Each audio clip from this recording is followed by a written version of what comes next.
Welcome to Matt Loves Eurovision. It's my Eurovision 2022 Top 40 Rankings Countdown. It's place number 21. It's Serbia Konstrakta in corpore sano. Please do click on the subscribe button, ring that notification bell, and like, share, and comment below.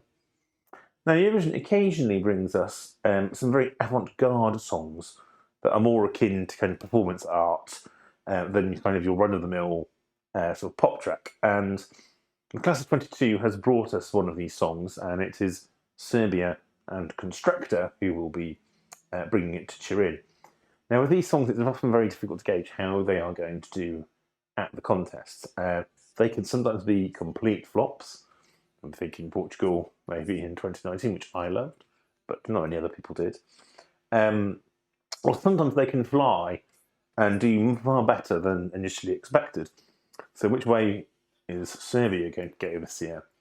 Well, Konstrakta is the professional name of singer-songwriter Anna Juric. She was an indie band for many years before going solo in 2019. And this song, In Corpore Sano, is actually part of a musical project that she'd been doing, which was 3 different songs in a triptych, as she called it, as it was named. And In Corpore Sano was submitted to the Serbian national selection and sort of got picked up there. And it was very much an underdog. I think she was putting in more for kind of the extra publicity.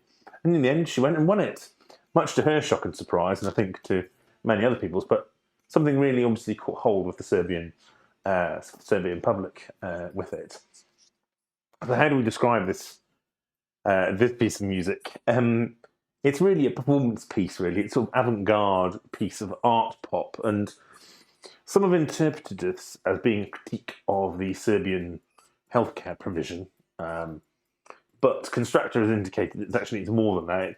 It's got a lot of different layers, or things that you could see if you into it. It could be looking at the pressure expectation of women and how they look, the sort of references to Meghan Markle and how does she get her hair so lovely.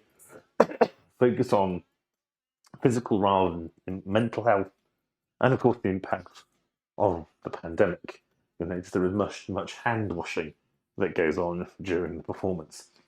It really is a sort of mesmerising performance, and she has kind of carried some of that into the music video here, but it's really kind of the live performance that it makes more sense and that you can understand more. But it's actually really quite catchy as well. It's certainly one that you will remember, both for the kind of the musical hooks and stage performance as well. Now, it's been a tricky one for me to place in my rankings. I really do appreciate the performance and the effort and the layers and some of the meanings behind it, or the interest that this generates. But it isn't necessarily something I would necessarily casually listen to outside of the stage performance. But I am pleased to see this is getting quite a lot of attention, or increasingly more attention within the fandom, and rightly so, I think. Really difficult to call how this is going to do. She's really engaging on stage. She's a really nice person. She engages well with fans. I suppose the big risk is that the song is in Serbian, and partially in Latin as well, with the Latin title that is repeated in the song, Corpore Sano. And potentially, it could be quite confusing, or completely confusing, to the wider public. They may just not get it, unless there's some way of conveying to people what some of the meanings are behind the words. And of course, it could pass juries by as well. They may get equally confused by it. So that is a risk. On the other hand, it's a really interesting and engaging performance. It's not just some completely weird thing. And that might well strike a chord. I think probably the latter is more likely. And it will qualify for the grand final.